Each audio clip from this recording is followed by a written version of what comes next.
You know, I want to talk about opportunity and I want to talk about uh, the difference between somebody who becomes successful and somebody who doesn't, and what that looks like, and what causes it. And the truth of the matter is that there's only two things that motivate anybody. Okay, that's the system we live in. People are motivated by incentive, or they're motivated by punishment, meaning, or I would say, motivated by fear of punishment. Um, so I feel like there's a lot of judgment that gets thrown around, and it turns into um, this whole thing where people want to act like people who are successful or something that, um, you know, well, why do they have, why do they get to have more, or why are there billionaires, or why are there, people that have 50 houses when there's people that have no house, and so on and so forth. But the bottom line is that if you were to ask any billionaire, if you were to ask them straight up, how did they become a billionaire? They would tell you the same thing. They don't know. They only know one thing, and that is that they just took advantage of opportunities. That's it. And to be completely frank, you know, when it comes to opportunities, we cannot control how many of them we have. Sure, if you're born in a lower class life and you had parents that were criminals or drug addicts and felons, and you grew up in a really, difficult environment where there was a lot of gang activity, or there was a lot of drug dealing, or, a lot of, riffraff, whatever. No matter your color, no matter your race, everybody can grow up in bad neighborhoods. But if you're somebody that grew up in a lower class situation, like I did, um, you might have way less opportunities than, say, somebody that was born in a very cozy situation. Maybe they had a mom that went to Princeton and a dad that went to Yale, and they grew up in a very well-to-do, extremely, upscale community, and their parents owned businesses, and maybe at the age of 16, they were already working for their parents' business and being able to stack money and so on and so forth. Maybe their parents bought them a car the second they turned 16, so they were able to move about more, faster than you. And all of that is true. I'm not going to deny that there aren't people born in situations that have more opportunities, or that there are people born in situations that have less opportunities. Those two things are true. But the thing is that neither one of them had anything to do with how they were born. Neither one of them had anything to do with where they were born, or who their parents were, or how much money their parents had, or what advantages they had. Neither one of them had control over that, or disadvantages. Neither one of them. But what I can say is that regardless of how you're born, or who your parents are, or how you start out,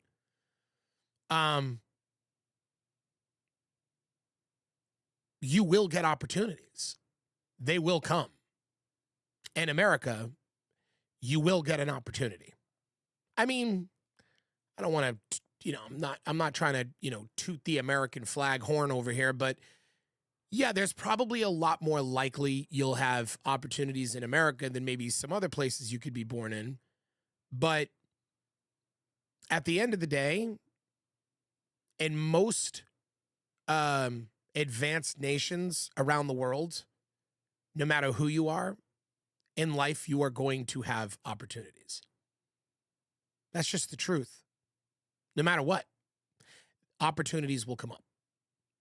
And the difference between people who become successful and people who fail are, number one, your ability to recognize an opportunity when you see one, which is key.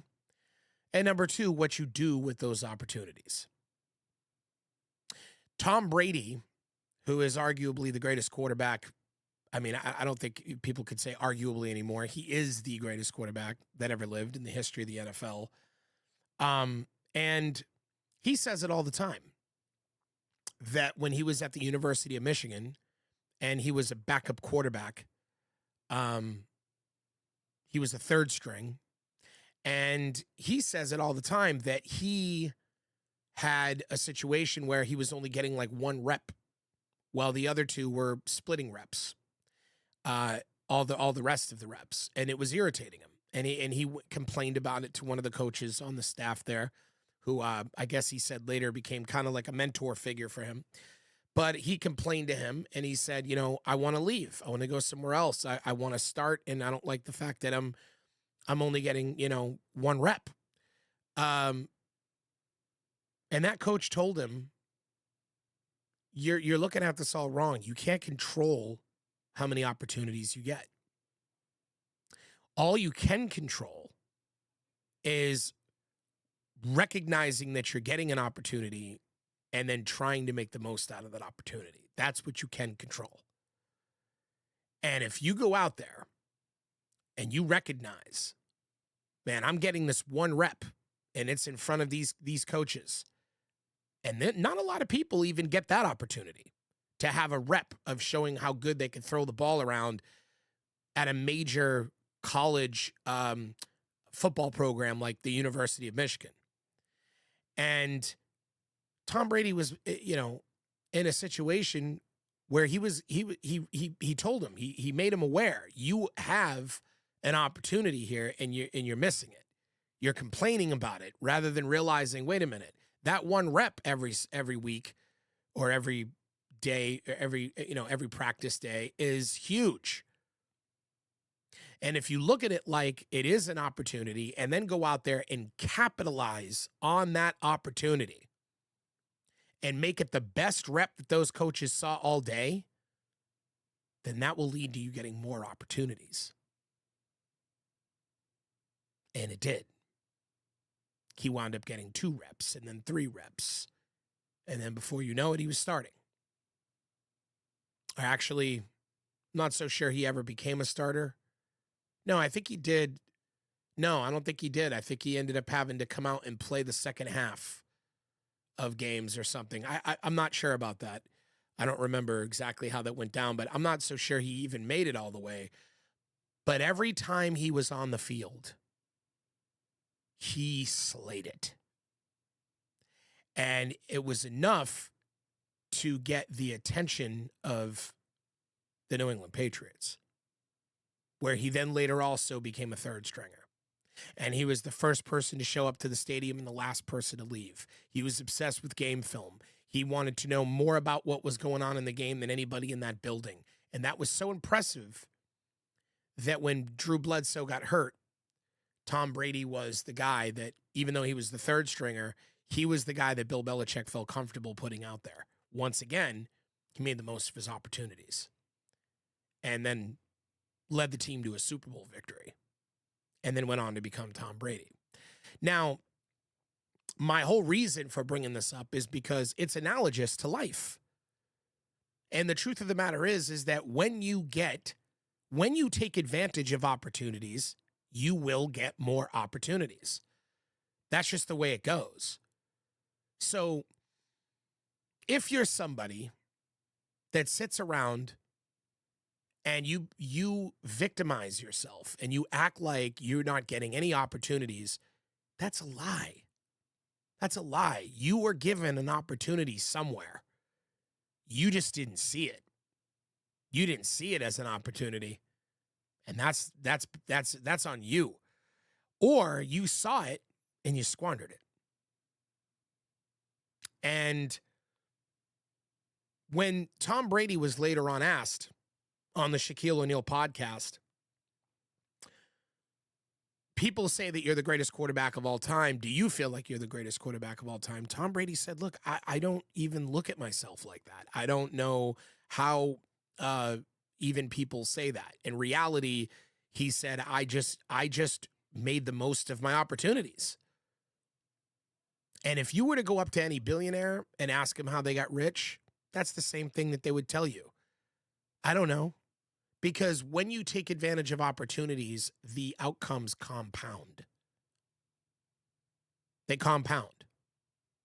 When you take advantage of one opportunity, 3 more pop up. You take advantage of those opportunities, 9 more pop up.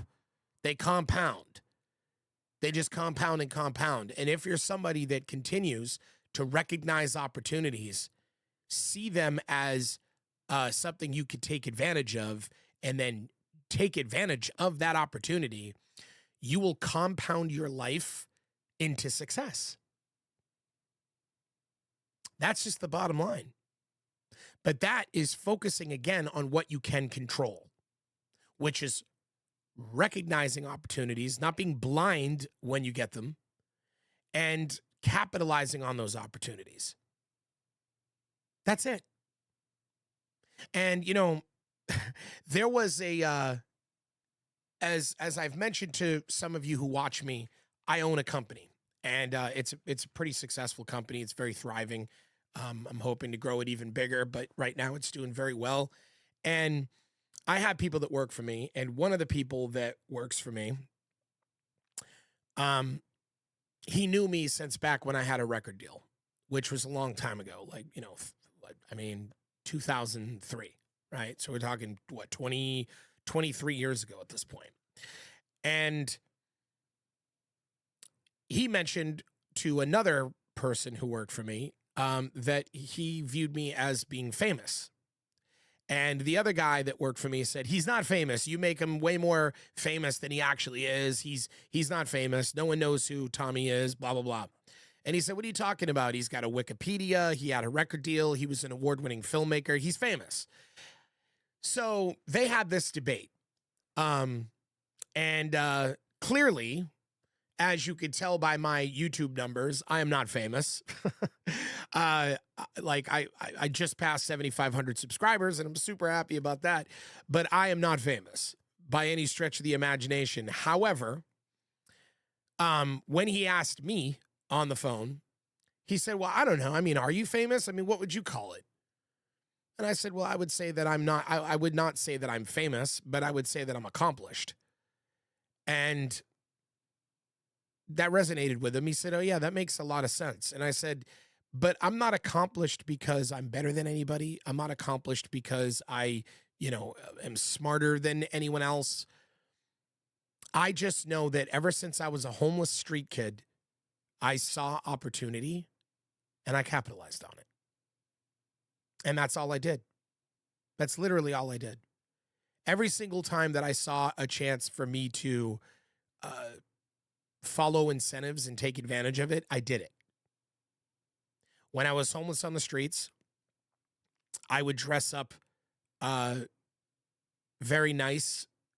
Even though I was homeless, I wanted to smell good. I wanted to look like a normal person. I didn't want anybody thinking I was homeless because it's a mindset.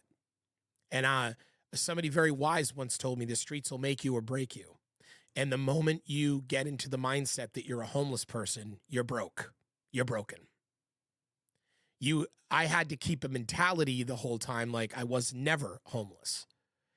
And that resulted in the homeless shelter that I would stay at, the services and stuff that were around at the time, the people that work there, the staff, the advocates, they were giving me opportunities. They would come to me and say, hey, we have a job offer that somebody presented. Do you want it? They didn't tell everybody in the building that. They told me that. And they told me that because I was showering and dressing nice and talking presentably and trying to show them that I had value, that I wasn't just some homeless kid.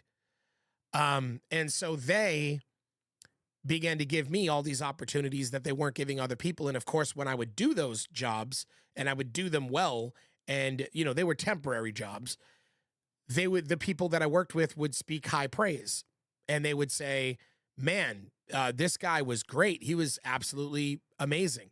Um, and then that would create the people at the shelter that would give them a mindset of, wow, the next time we have another opportunity, we should give it to Tommy again. And this snowballed. And one thing after another, I kept getting another job. Then I wound up working for this guy that owned a little mini record company. And I started getting involved in the music side of things. And that led me to more connections and people who did music. And I started performing. And then whenever there was an opportunity to grab the microphone, I took it. And I performed, even in weird clubs where there was only 6 people watching. I just kept on trying to get in front of people. I kept on trying to find a way to take advantage of opportunities. And that's all I did. And that's all I did my entire life. I don't think I'm better than anybody. I don't think that I'm smarter than anybody. I just think that I took advantage of opportunities when I got them. That created more opportunities. I continued to take advantage of those opportunities, and it compounded my life into what it is today, where I own a very successful $1 million business, and I do well for myself, and I have some, awards, and I've done some, amazing things, and I had a very, fun life. I'm still going. I feel like I'm in the prime of my life. I don't feel like I'm stopping anytime soon, but I just feel like when you develop this mindset that the people who are successful must have sold their souls, or, they went to ditty parties and let themselves be, used by the Harvey Weinsteins of the world, and that's why they won, or they're all just sellouts who turned on their morals. They had no morals or ethics. They sold their souls to the devil. The stuff that I see all across the internet, social media, and the things people say, it's just absolutely ludicrous, because what it really comes down to is that you did not see opportunities, or when you saw them, you squandered them. Your life didn't turn out the way that you had hoped because you squandered opportunities or were blind to them. And you look at other people whose life compounded into a great situation because they did take advantage of opportunities. They weren't afraid to take risks when you were too scared and didn't have the courage. And now, because you have all this pent up resentment because your life didn't turn out the way that you'd hoped, you want to somehow justify it. Well, the reason why I have nothing is because I'm more morally superior than them. I'm more ethically superior than them. I would never be unethical and immoral like them. That's why they won. They sold their souls. I'm a good person. And in reality, it's nonsense. It's absolute nonsense. And I don't know what else to say other than, if you're out there, especially if you're younger, but I'm not an ageist, you could build an empire at 50. But if you're out there watching this right now, and uh and you'd like to be more successful than you are, you need to start taking advantage of opportunities. They're everywhere around you. That's it. And make the most of those opportunities. And just like the Tom Brady, you go out and you show them with that one rep that it's the best rep that they saw all day, and you get 2 reps, and then 3 reps, and then 5 reps. And before you know it, you're Tom Brady. And you don't know how it happened. All you know is that you took advantage of opportunities. And when you do take advantage of opportunities and your life compounds from that, you end up in a situation where you end up with financial freedom. If you're focused on wealth creation, and building your portfolio, building your savings, or rolling your savings into the markets, letting them grow, letting compound interest take effect, doing all these different things that can put you in a financial superior situation where you are making money while you sleep, because of the opportunities you've taken advantage of, you can now live in an incentive based, on the incentive side of motivation rather than the fear of punishment side. Meaning that you will now put yourself in a situation where if somebody calls you and says, "Hey, I want you to do a job for me, or can you do this work I need you to do?" You could be like, you know, I don't want to. Because unless you're incentivized to do so in a way that's incentive enough, you don't have to. People who get up and work 40, 50 hours a week just to be able to survive, just to be able to maintain their bills, their medical care costs, their health insurance, their food on the table, gas in the car, um, electricity, utilities, they have to grind every day. They don't get up and go to work because they feel like they're being properly incentivized. They get up and go to work and bust their ass because they're afraid of punishment, of losing everything that they have to survive if they don't. And I do believe that if you take advantage of opportunities when they come, you can wind up in a situation financially where you can become motivated by incentive rather than motivated by fear of punishment. You can get out of that loop. And that is the magic behind what makes somebody successful and what makes somebody unsuccessful. It's not how you were born. It's not how rich your parents were. Yeah, they might have access to more opportunities than you, but there's plenty of young kids born in rich families that have all this access to all these opportunities and yet squander them all. I actually know quite a few people that are born in families with money and they do nothing with their life. They play video games all day and they never do anything. Now, their survival is taken care of and they have that advantage. But at the end of the day, they'll never grow anything or build anything because they're just not taking advantage of opportunities. So instead of robbing yourself of joy and giving yourself a victim mentality by acting like because you were born in a less ideal situation that decided your outcome, you need to just start opening your eyes to opportunities, capitalizing on those opportunities, and letting it compound your life to a place where you will no longer be in a situation where you have to fear punishment or lose things anymore. And anybody could lose everything they have. I'm not saying that people can't lose everything they have. Anybody can.